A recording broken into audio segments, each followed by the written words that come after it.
पवन पुरवैया अरे प्रीतिया के अर्जी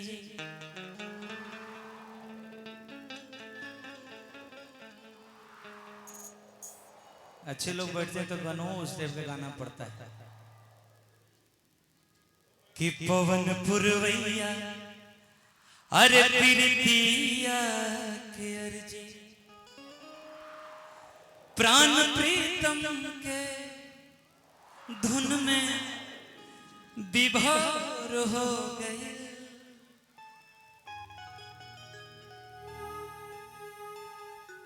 क्या बात है जी सब चौथे हैं ना कि चांद के देश में मन अजोर हो गए।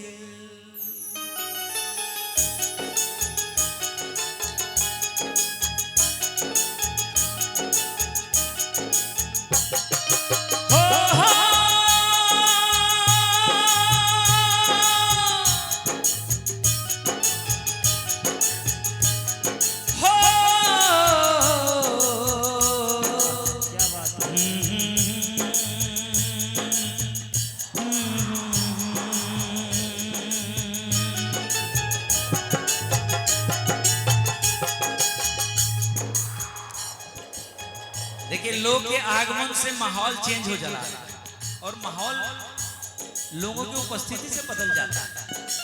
गणमान्य लोग बैठे हैं इसलिए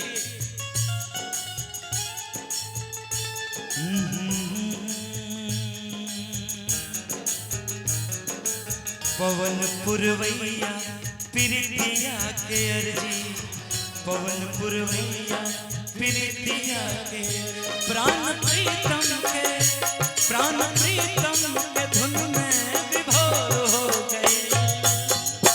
चांद के देश में मन अजोर हो गए। चांद के देश में मन अजोर हो गए।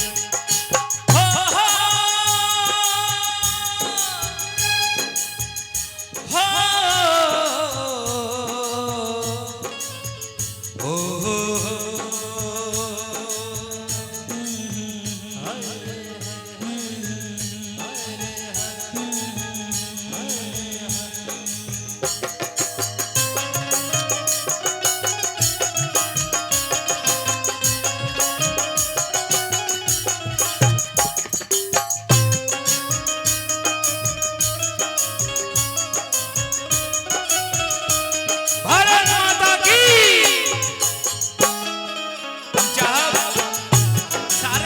बोलेंगे और वे कैमरा घुमाइए लोगों की तरफ।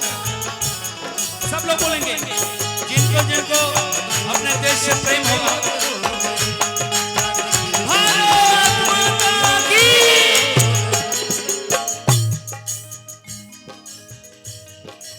चंदा मामा अरे आवा चंदा मामा बारे आवा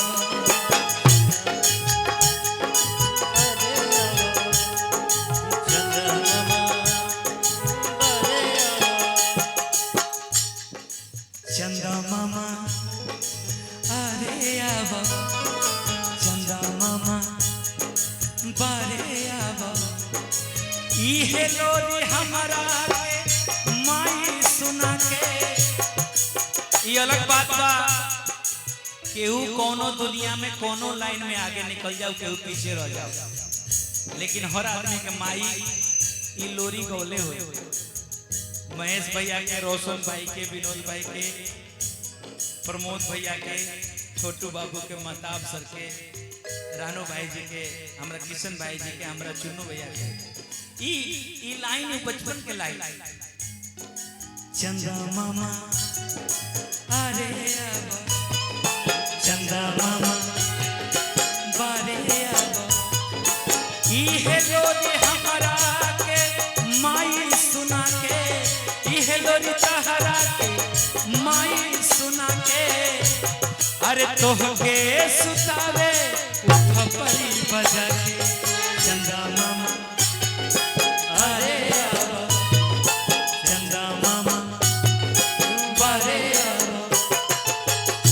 हो